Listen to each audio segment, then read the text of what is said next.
Hi, I'm Bill Burden, President of Tuxton China.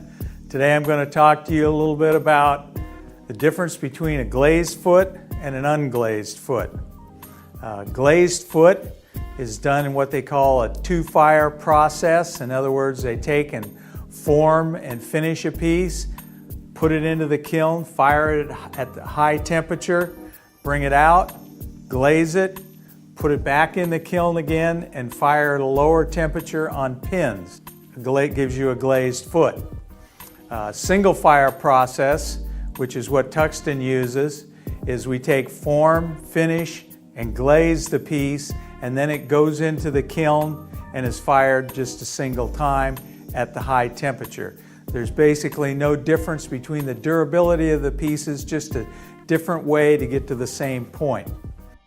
There's a popular misconception in the industry that a glazed foot will not scratch or mar another piece of china, which in fact is not true. It's just the opposite. An unglazed or polished foot will not scratch as much. And the reason for that is glaze is, like we talked about in another video, glaze is basically a glass, and if you look at it under a microscope, you'll see that it's crystalline in structure, and even though the glaze feels very smooth, it's very abrasive. And so what I'd like to do today is show you the difference, and so you can hear for yourself what happens when glaze rubs on glaze. What we've done is we've got two pieces here, and I'm going to use the edge of one piece to simulate a glazed foot and rub this against the other piece. And in doing so, you're going to hear what happens.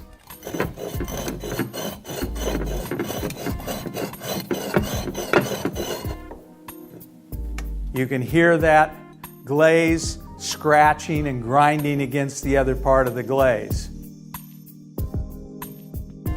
Now what I'd like to do is take another plate, and this is using the unglazed or polished foot, rub that against the plate, and you'll see by the sound